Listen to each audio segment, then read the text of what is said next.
Welcome to the Deep Dive. We take your sources, cut through the noise, and get you those crucial insights. Today, we're diving into a review of Warhammer 40,000, Dawn of War Definitive Edition. So our mission here is pretty straightforward, to figure out what makes this classic 2004 RTS tick, and why this specific edition is, well, such a big deal now. Okay, let's unpack this a bit.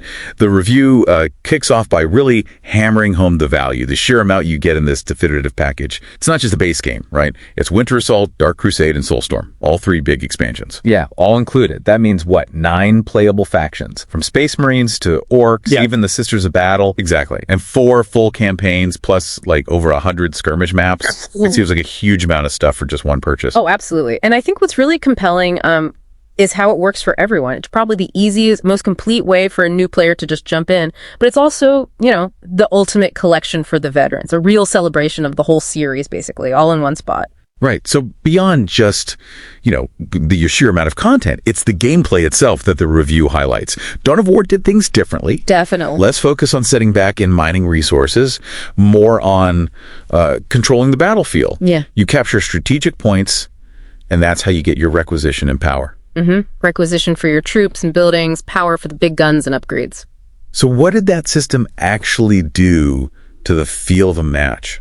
Well, it was pretty revolutionary at the time. It fundamentally shifted the focus. You couldn't just sit back. You had to be aggressive, constantly pushing out, grabbing those points, securing territory. It rewarded forward momentum. Makes sense. And the combat itself, just brilliant. Squad-based tactics, not just individual units, plus that morale system. Oh yeah, the morale system, where squads could break and run. Exactly. Adds this great tactical layer, makes it feel more cinematic, And the melee combat.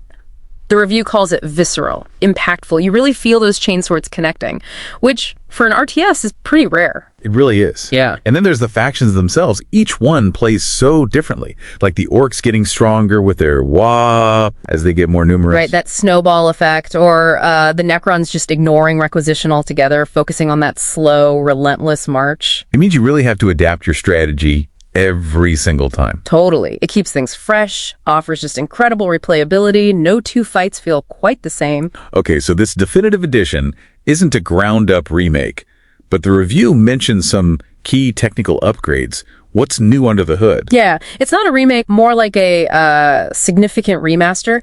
It's now 64-bit native. Which means better stability, performance. Exactly. Especially in those huge late-game battles, it just runs smoother on modern machines. Plus, it's a big boost for the modding scene, which is still really active. That's cool. And visually. Visually, they've added 4K support, tweaked the lighting, upscaled textures for units and the world, even refined the camera a bit for a better view. So it looks sharper, runs better.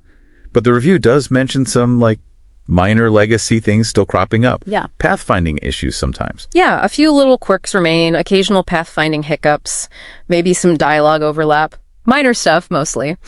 But what's really important here, I think, is that these changes, while subtle, make it feel right at home on modern PCs. Without losing that original gritty feel, that iconic art style, it's modernization done right, preserving the soul of the game. Yeah, that sounds like the ideal approach.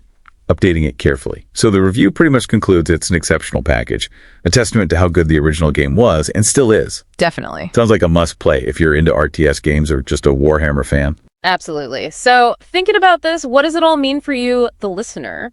Well, this deep dive kind of shows that a really definitive edition isn't just about bundling everything together. It's also about those smart technical tweaks, making a classic work well today for a new audience without messing up what made it great. Which leads to a bigger question, really. For you, what elements are absolutely essential for a game to truly last, to earn that title of, timeless, something to think about?